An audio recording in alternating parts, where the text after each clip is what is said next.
ergey gaarka ee xafiiska ra'iisul wasaaraha xukuumadda Soomaaliya oo qaabilsan muhaajiriinta qaxootiga iyo xuquuqda carruurta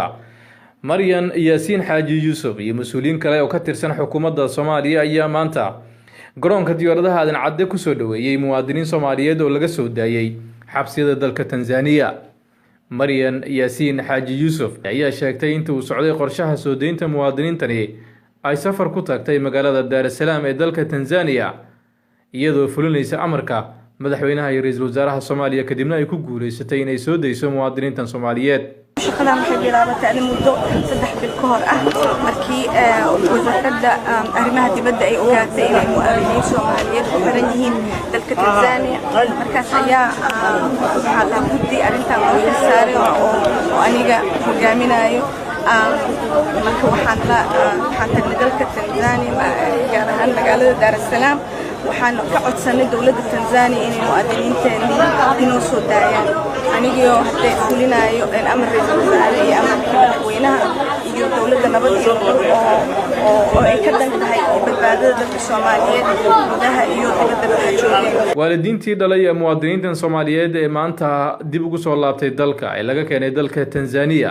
ayaa uga mahadceliyay dawladda federaalka ee Soomaaliya dadaalka ay ku bixisay badbaadinta carruurtooda. iyo farxad isku daran la kulano alxamdulillah ilaaha ma hadda iskale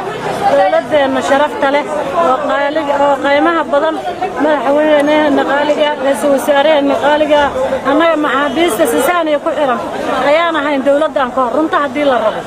dawladan intii ka horeeyay waxaan ahayn maxaabiis dawladan u hadalna ma lahayn dad naga dhaqanayana ma lahayn Soomaaliniman dad ku jirtana ma ana arag baanta aniga waxay iga siinay dadka Soomaalinimada ku jirto oo dawladda wiilkayga maqan oo hadda xiran wiilashu waa 7 farxaan cali cabdi ana dhalay ra'iisul wasaare waa noo dadaashay wiilashani waan aragnay ee koonol aragnay ilaahay baa ku mahadsan adigana waa noo dadaashay naguna waan ku garab taagnay shacabaan dawlad leh waa baabay annagana waa shacabaan dawlad leh waa baaban dawladda shacab leh way baabaan waan iskaalmaysanina waan iskaashanina insha Allah ilaahay subhanahu wa ta'ala garabkiina hagalan leenahay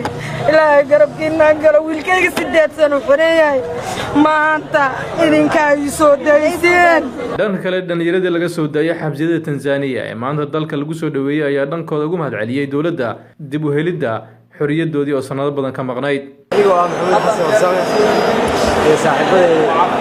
إسماعيل عبد الله الشيخ حسن على النور أبو بكري قوتي دلك تنسانيا لقوا أسوأ على ساوث أفريقيا بس ديت سلام ما عندنا من السوداء حق بلوسي الصومالي سفيرك الصومالي بالسوداء يدولد بلوسي جلك معنا يسومر معنا وحنا شيء كرمان قابا نسوقنا دبات نسوقنا جلبها قال لي يجيبي ولا يشقي حتى أنا لمبركي قد ما يستمع معنا لا يشقي أنا حتى مركان دي ما أروح عند بنادم ما أنا قد وحيدي أنا قم يأكل فينا وأنا كان هذا نسول سيد وأنا شقي ده معنا دبات تبغى نقرأ سوقنا معنا أنا نسيف الغيب أنا نسيف معنا درين كيف معناها ساعة سيادة هذا وفرع سوته المدينة يا يسوم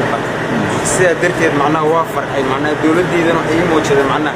إن الضمير له ذا معناها إن يتعيش هاي معناها. سكستبا حكومة الصومالية أي دلالة فربضن كبحي سيسيدان وكله